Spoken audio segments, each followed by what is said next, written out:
오늘부터 누가복음을 시작합니다. 복음서의 저자들은 복음서를 기록하면서 염두에 둔 대상자들이 있습니다. 마태는 유대인들을 대상으로 복음서를 썼고, 마가는 로마인들을 대상으로, 그리고 누가는 이방인들을 대상으로 복음서를 썼습니다. 누가복음을 기록하던 1세기 중반 기독교 안에는 교리와 사상면에서 헬라 문화의 영향을 받아 예수님의 정체성에 관한 많은 잘못된 신앙들이 유포되어 있었습니다. 영지주의죠. 대표적으로요. 즉 그때까지만 해도 이방인들은 기독교를 유대교의 분파로 봤습니다. 실제로 유대교의 분파였죠. 예수님에 대해서도 하나님의 아들이요 구원자가 된다는 이 사실을 이해하지 못했어요. 그래서 누가는 예수님의 구주되심의 확실성을 증명하기 위해서 누가복음을 기록한 겁니다. 특별히 누가복음에는 다른 복음서들에 비해서 여성, 어린아이, 가난한 자, 세리, 죄인과 같은 당시 사회에서 소외된 자들에 대한 기사가 많이 등장합니다. 그래서 학자들은 누가복음을 일컬어 소외된 자들의 복음 혹은 가난한 자들의 복음이라 부르기도 합니다. 누가 자신이 이방인이었죠. 성경에서 유일하게 이방인이 성경을 기록한 책은 누가복음 그리고 사도행전이 유일해요. 누가복음과 사도행전의 저자는 누가죠. 이방인이 유일한 이방인이에요. 성경의 기록자 중에서요. 그리고 누가는 당시 유대 사회에서 천대받던 직업인 의사 출신이죠. 때문에 누가는 천대받고 소외된 자들에 대한 관심이 많았어요. 그 자신이 이방인이었고 천대받던 의사 출신이기 때문입니다. 오늘날에는 의사가 존중받는 직업군이에요. 그래서 의사의 평균 소득이 다른 직종들의 평균 직종들에 비해서 대략 10배 정도 높아요. 오늘날엔 그래요. 하지만 누가가 살아가고 있던 그 당시 의사는 천대받던 직업군이었습니다. 오죽하면 아무도 의사를 안 하려고 하기 때문에 의사의 수를 채우기 위해서 노예 가운데 의사가 돼서 일정 기간 봉사하면 자유를 주는 제도가 있었어요. 즉 면천하는 제도, 면천하는 직업 가운데 하나가 의사였단 말이에요. 그 정도로 의사는 오늘날로 말하면 3대 업종 중에 하나, 이렇게 말할 수 있겠죠. 그래서 노예 가운데 자원하는 사람이 있었어요. 그래서 일정 기간 복무하고 나면 자유를 얻기 위해서요. 누가가 이제 2장에 등장하겠지만은 목동에게 천사가 나타나서 수태고지의 사실을 전하죠. 수태고지, 그렇죠? 예. 예수님의 탄생 소식을 전하는 거예요. 왜 목자에게 처음으로 이 탄생 소식을 천사들이 전했을까요?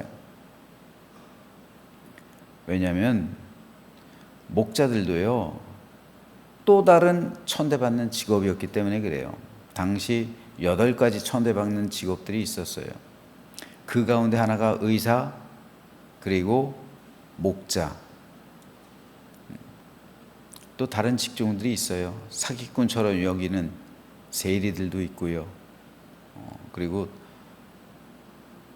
비둘기 경주자, 이런 도박에 관련된 직업들, 이런 직업들이 8가지 있었습니다.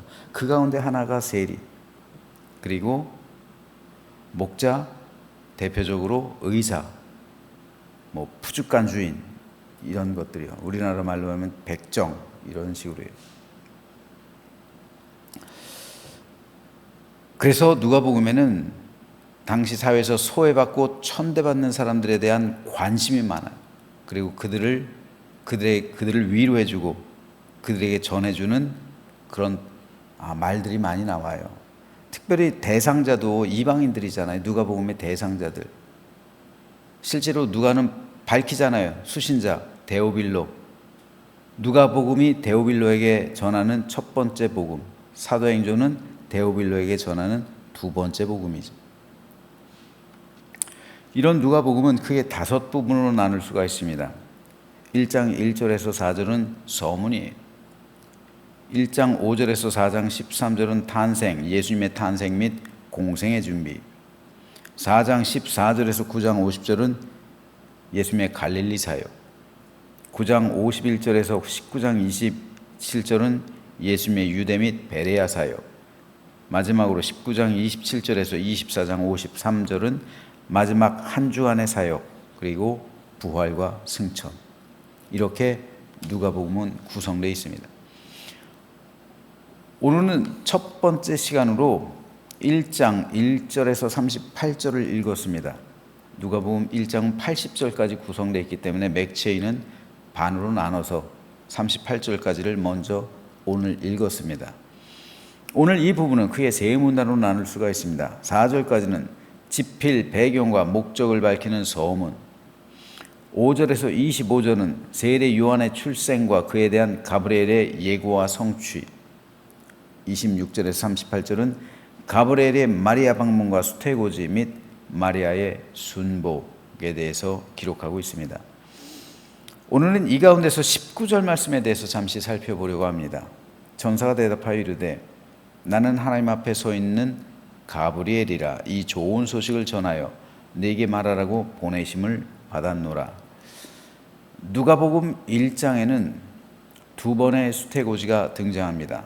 첫 번째는 세례 요한에 대한 수태고지예요. 두 번째는 예수님에 대한 수태고지입니다.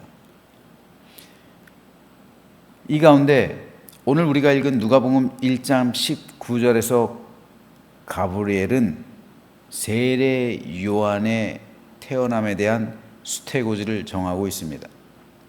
흥미로운 것은 예수님에 대한 수태고지는 마리아에게 전하죠. 그런데 세례 요한에 대한 수태고지는 아버지인 사가랴에게 전해요. 그 당시 사가랴의 집에는 사람으로서는 풀 수 없었던 간절한 소망이 하나 있었습니다. 아이를 갖는 일이에요.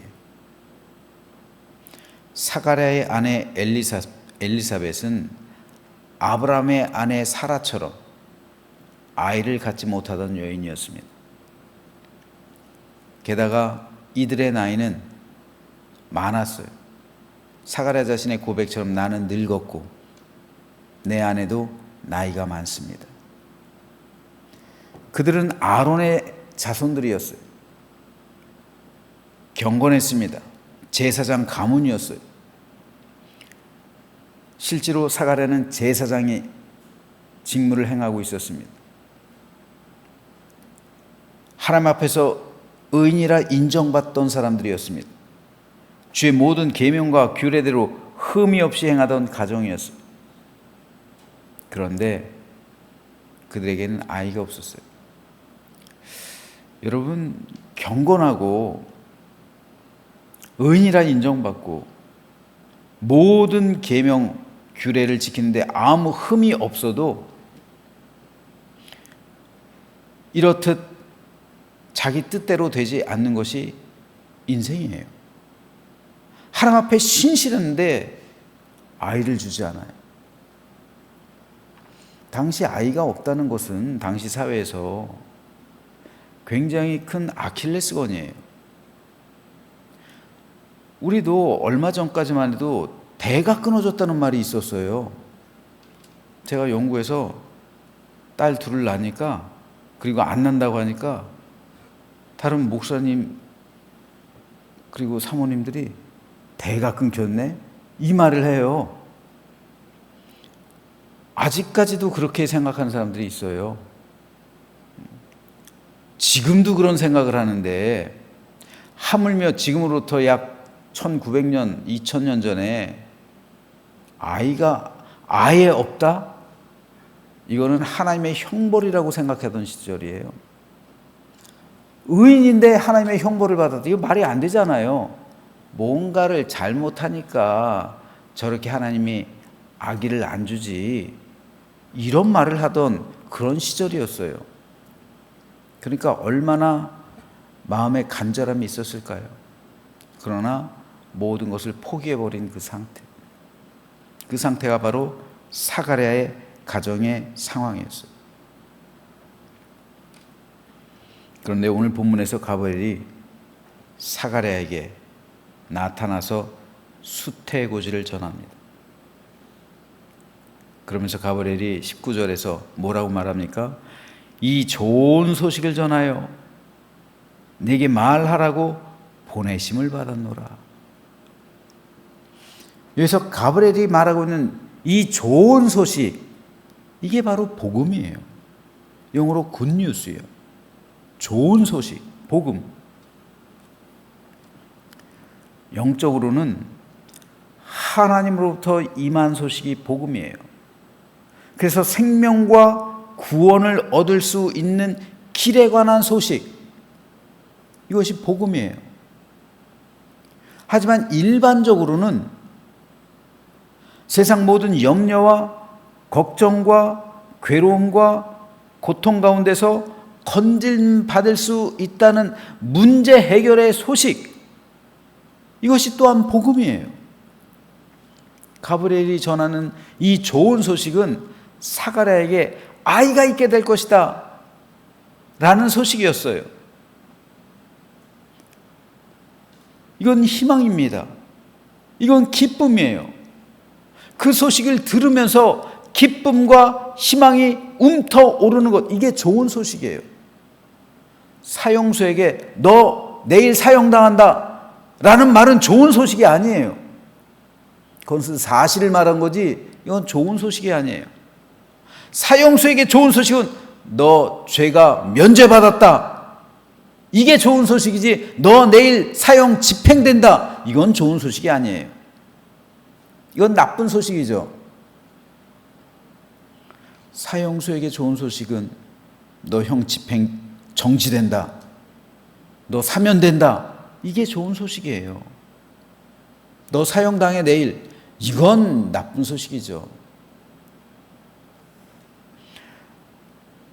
좋은 소식은 기쁨과 희망을 주는 거예요. 나쁜 소식은 절망과 좌절을 주는 거예요. 복음은 기쁨과 희망을 전해주는 소식이에요.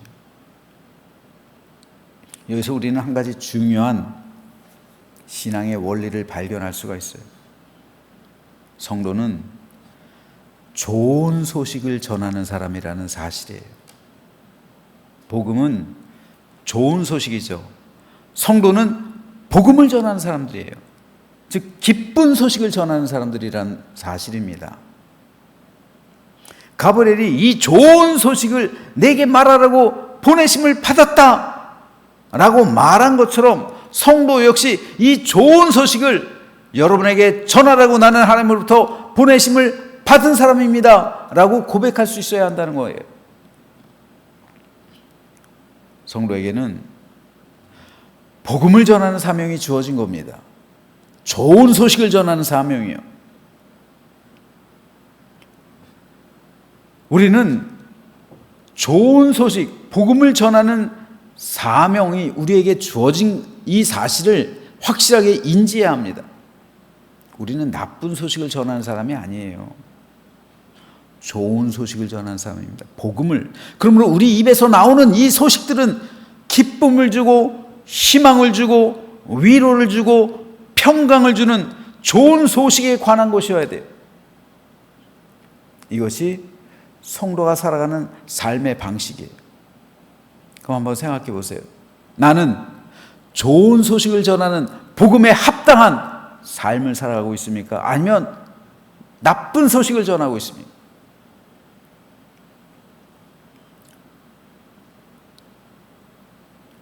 여러분, 사형수에게 형 집행을 알리는 건 좋은 소식이 아니에요.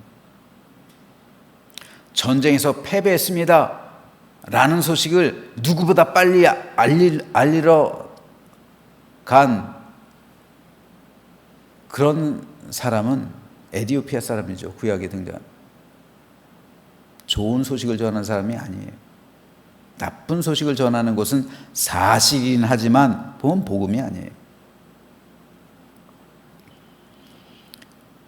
하지만 안타깝게도 적지 않은 성도들이 좋은 소식을 전하지 않고, 즉 복음의 말을 하지 않고 안 좋은 소식, 나쁜 소식을 전하는데 내 입을 사용하고 있어요.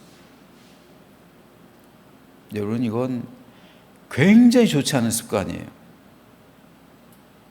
나의 입을 복음을 전하는 데 사용해야지, 기쁜 소식을 전하는 데 사용해야지, 나쁜 소식을 전하는 데 사용해서는 안 된다는 말이에요.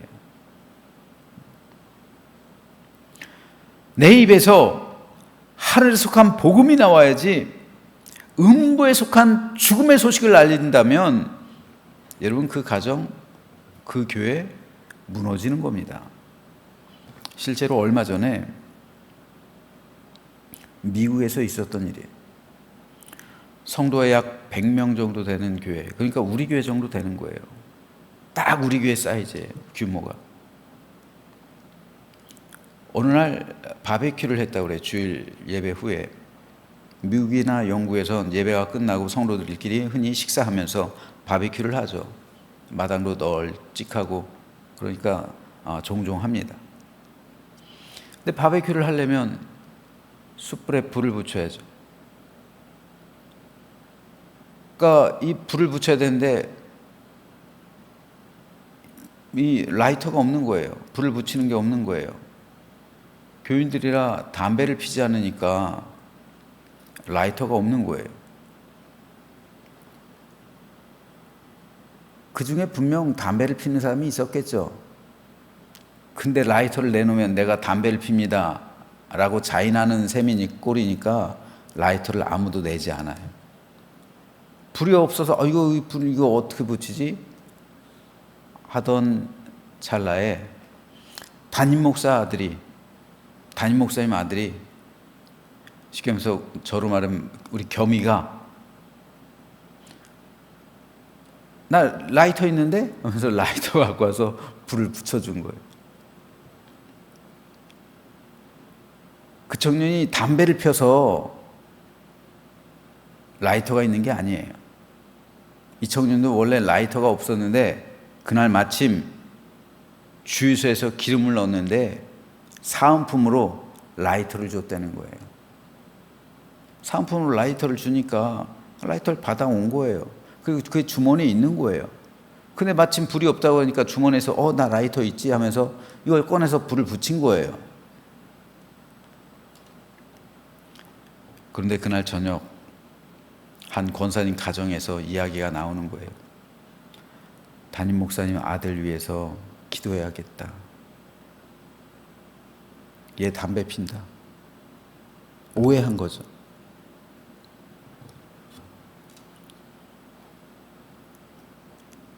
그러면서 이 이야기들이 퍼지기 시작하는 거예요. 기도해야겠다. 여러분, 중보기도를 해도 오해하면서 중보기도하면 안 돼요. 예를 들어서 담임 목사님 아들 위해서 기도해야겠다. 집사님, 우리 담임 목사 아들 위해서 기도합시다. 얘 담배 펴. 그래?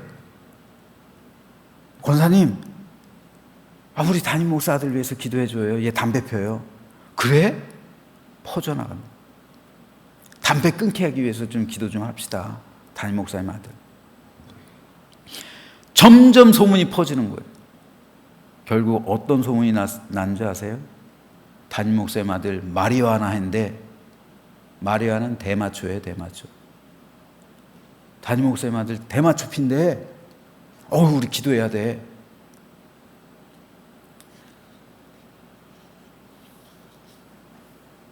결국 이 소문이 담임 목사 아들에게 들어가요. 담임 목사 아들로서는 미치고 팔짝 찔 일이죠. 담배 피지도 않는데 대마초까지 핀다고 이런 소문이 나니 얼마나 황당해요. 얼마나 분노해요. 화가 나고 팔짝 뛰고 미칠 지경이죠. 억울한 거죠. 그러니까 화가 머리끝까지 나니까 스트레스 푼다고 차를 끌고 나갔어요. 교통사고 나서 죽었어요. 장례 치른 후에 담임 목사님이 나 이런 교회에서 목회 못합니다. 나갔어요. 그 후에 그 교회요, 성도들끼리 서로 싸우다가 둘로 갈라졌어요.